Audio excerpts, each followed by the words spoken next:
This is a chicken truck. It say for health's sake, eat poultry. No, thank you. This video is going to be about beef. Beef short ribs. Chicken ribs won't make a good hearty beef stew. I don't want no bird-chested beef stew. I want some beef stew, but I want to try something different. Should I use chuck roast? No. Should I use large beef stew cuts? No. Should I use small beef stew cuts? No. Or should I use beef short ribs? Yes. Get in my buggy. A TikToker told me that if you in IGA, you in the deep country. Y'all don't worry about my old Chevy pickup truck. I done flipped this truck over, banged it up. Truck went through a lot, man. And it ran on me until the transmission went out. And that's the only thing wrong with that truck right now. If you ain't from the country, you wouldn't understand that every man need a banged up pickup truck. This is what my other knockaround had looked like, but I had to get rid of it because the engine was bad. But I got a challenge for y'all. Dun, dun, dun. Everybody doing this milk crate challenge. I got a milk crate challenge for you. You set the milk crate down right here like so. Then you sit on it. You tune into my YouTube channel and watch me cook this here beef stew. That's your milk crate challenge. Cooking is a whole lot safer. Before we get started on anything, if you know the song, it's the Carolinas, it's the Carolinas,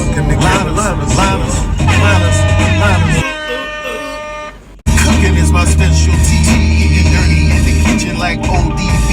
Turning these groceries into delicacies. The Carolina cook got no recipes. The Carolina cook got no recipes. The Carolina cook got no recipes. What's up, everybody?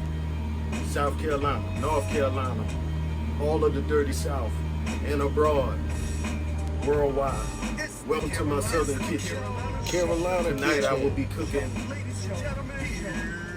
beef stew, not regular beef stew, because most people was cooking beef stew junior. Tonight I'm cooking beef stew senior. So grab your pens and your pads, take notes, and get ready to whip this up yourself after this video. Come on, let me show you how I did it. My name is Chef Anthony Albrittain, and I hate to admit it, taking out you suckers and you don't know how I did it. See, every episode remains in this mode. Always cool, always calm, never sweat in my palm. Well, maybe tonight because it's hot. It is so hot, y'all, that I should not be wearing black, but I am. Okay, let's start by browning or searing some beef short ribs that have been cleaned and patted dry. Okay, so I'm using a pan that's large enough to accommodate all of this beef where I don't have to brown it in batches. We're gonna get the hot oil going, and then we're gonna lay this beef down and get it nice and seared up and prepared for the stew. Now, I'm not saying I'm a beef stew expert or none of that. I'm just cooking it my way, creating as I go along. All right? I watched a couple people do it, then I just put it together. I was like, okay, this is how I'm going to do it. Sometimes that's just how you got to do it. And sometimes when you're cooking a dish, you got to be like, what am I going to do to make this my own? You know? I like it like that. I'm cooking this fat. I don't know how to act slow motion for me. Slow motion for me. Slow motion cooking this slow motion for me. Now, we're going to remove it from the pan. You see all that goodness stuck on that pan? That's why I let my meat go a little long. All right? I'm going to drop this grease off of there. And I'm going to use this sticky icky, ooey gooey that's on the bottom of this pan. People be making beef stew junior. I'm going to show y'all how to make some beef stew senior. All right? Now that's beef right there. Okay, Y'all's not gonna taste exactly like mine because there's two ingredients I always put in my stews or whatever that I can't give you. But I could give you this much. I'm gonna put some tomato paste in here with some beef stock. That's gonna make a real nice quick stock for you. Every chef knows or should know that the longer you cook your stock, the better it'll be. But this is a quick stock right here. All right, y'all, my stock has been going for a minute now. But by the time I get ready to use it, it's going to reduce a lot. It's going to reduce down a lot. But after I finish mixing up my tomatoes and tomato paste and all of that and then pour it in here, trust me, I'm not going to have to add any more liquid to this. All right, now I'm going to show y'all why you want to leave that goodness in the bottom of the pan. I'm going to saute my onions in there. Silver skin cocktail onions, imported from Spain. What you want to use, though, is pearl onions. Couldn't find any, so I had to improvise. These onions here are pretty much soaked in wine and salt. But anyway, you want to kind of like caramelize or get a nice little sear on these onions right here. Just put them in the pan and let them go the same way you do with the meat. Okay, y'all. Got them onions nice and sauteed. Now we're going to add some mushrooms. Get yourself a nice little sear on these mushrooms as well, or a nice little saute. Y'all, I guess I'm weak from all this cooking so far. I'm having problems getting this cork out of this wine bottle, but I'm getting ready to deglaze the pan with some red wine. Some for the pot and some for the chef. Yeah, boy. I really don't know how much of this gonna make it into the pot. Just kidding. 5 minutes later. Just kidding.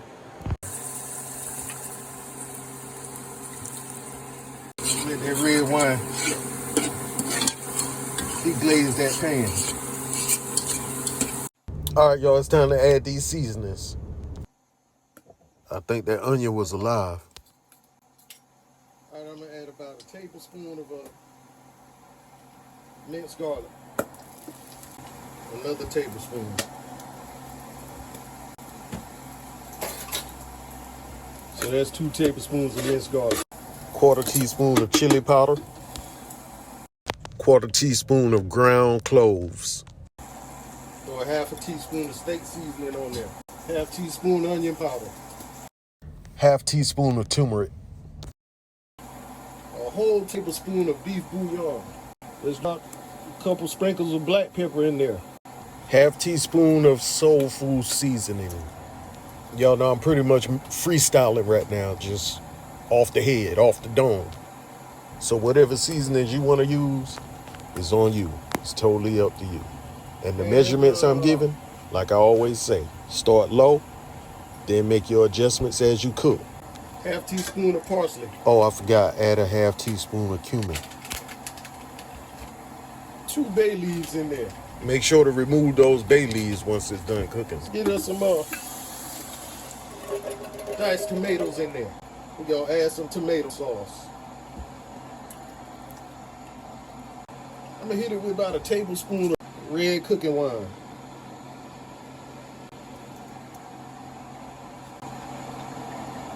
One more tablespoon. 2 tablespoons there. You know, give them a couple shots to dull the pain while I'm cooking. Right now I'm trying to cut that acidity down on that tomato. That's a lot of tomato products. So 1 tablespoon of brown sugar. All right.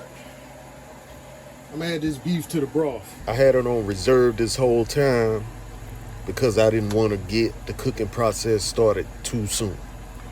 Didn't want to start my time till all the seasonings were incorporated. Don't think this spoon ain't hot when it is now. Had to break that mid out on y'all. All right, y'all, I saw how they were looking at each other from across the stove. So let's go ahead and bring these two together. Put the mix inside of the stock. All right, let's take a quick look at what the stew is looking like at this point.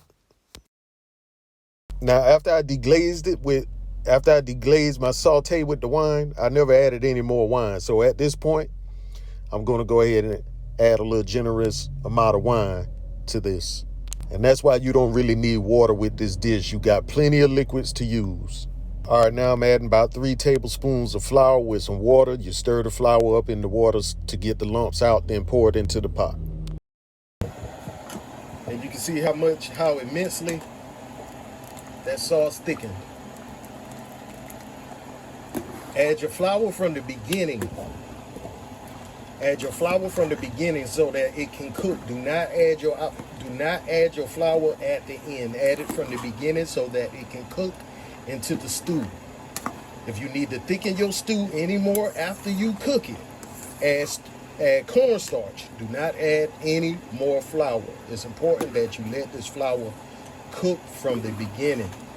You don't want any raw pasty flour. You don't want any paste. You're not making paste.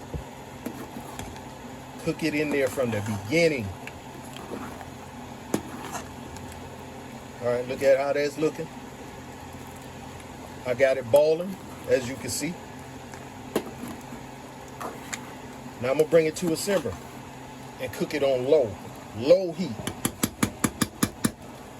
Low heat is gonna tenderize the meat. If you cook it on high, this meat is not gonna tenderize properly. It's gonna turn hard. So I'm gonna turn it to a simmer and cook it on a low heat, low and slow.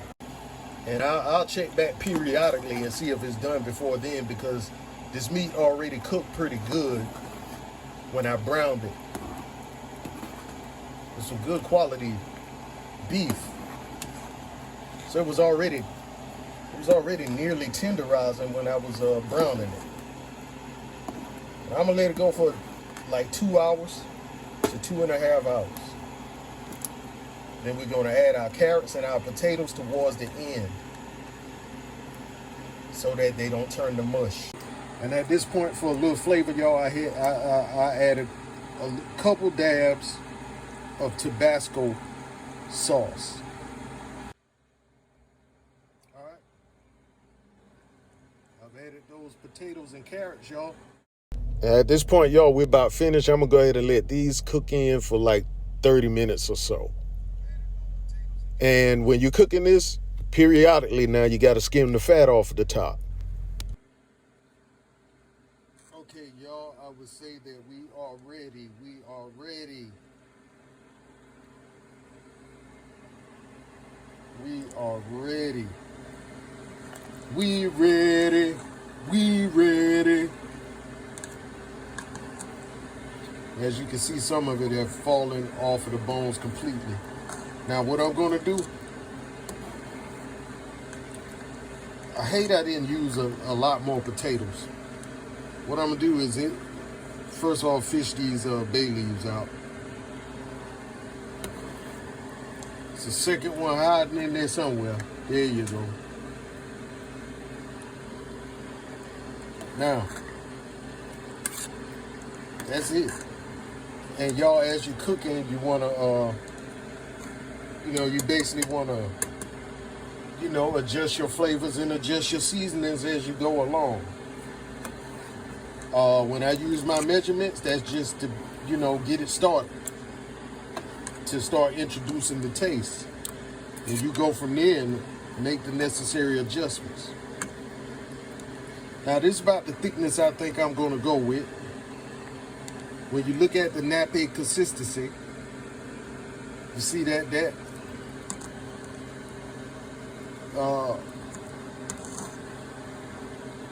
the gravy, or whatever you want to call it,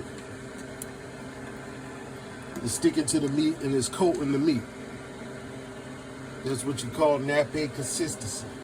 Okay, y'all, after letting the stew rest for a couple minutes before serving, here's my presented plate. Now, the way I prepared it is my version of beef stew.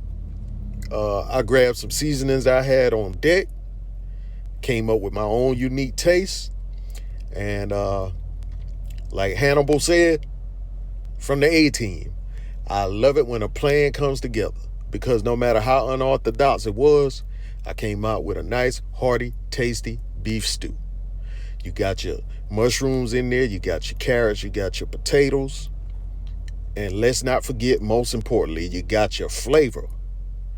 All right, what's the process? Say grace, then take pictures of your food. You got to honor your creator, then you got to honor the food. Kill them, kill them. Look at that drip on them ribs. Look at that drip on them ribs. Woo. All right, y'all. Time to give this thing a taste, boy. Time to give it a taste. Got that plastic.